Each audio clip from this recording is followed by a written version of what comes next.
Growing alarm in New York City over plans to cut budgets for all city agencies as Mayor Eric Adams blames the increase in migrants for the city running out of money.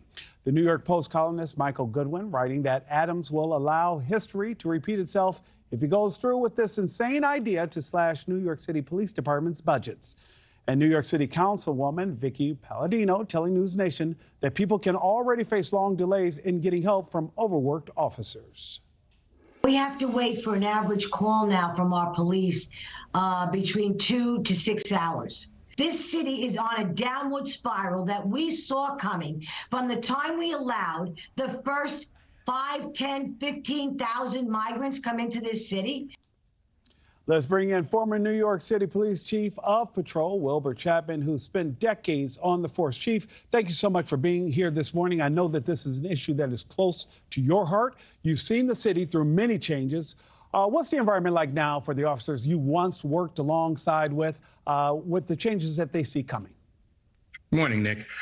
What's clearly disturbing is those who have not learned from history are doomed to repeat it. In 1975, because of a great budget crisis, the city thought in its infinite wisdom to lay off over 5,000 officers. With the departure of those officers, crime soared, and it took almost 15 years before they could rehire enough officers to get some kind of handle on crime. But by that time, there were over 2,200 homicides and over 146 to 150,000 major crimes annually. It took the Safe Streets, Safe Cities Act in the mid-1990s, fighting the crack epidemic, to get that force up to 41,000, the optimum number that we've ever had. And that resulted in a precipitous drop in crime, which continued through 9/11. The police department was so successful that it was rewarded for its success by the mayor at that time dropping the head count from 41,000 to 35,000. What's happened, to fast forward, is since 2020, major crime has been up 30%.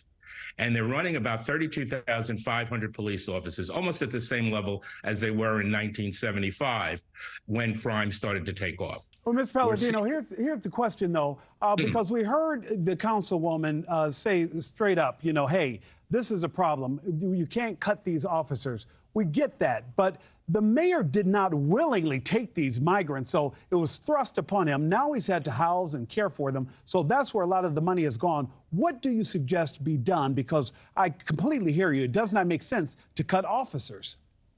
Well, I think there's a disconnect here. The migrants do not cause the budget crisis. The mayor inherited part of a deficit. He was very generous in giving wonderful contracts to all the city workers that were not budgeted for.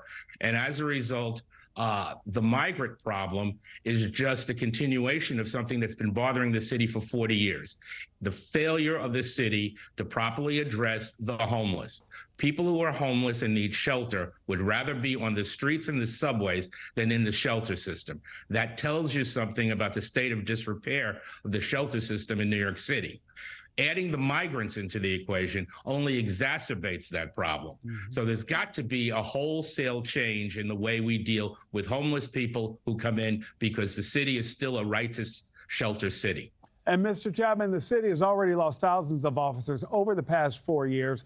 Do you expect that downward trend to continue simply because of the threat, or in addition to the threat of possible budget cuts? What would change that pattern when you have states like Florida now offering incentives for those officers to move there?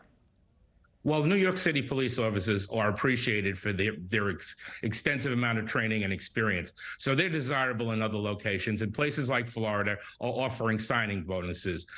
They pay more money and they have better working conditions. So this younger group of officers certainly will consider those options. The department has a major challenge in recruitment and retention of its officers, and unless it revises the way it thinks, we will continue to have this shortage of officers at the jeopardy of the people who are in the city. Thank you for watching. Go to newsnationnow.com to find NewsNation on your television provider, and don't forget to click the red subscribe button below to get more of NewsNation's fact-driven, unbiased coverage.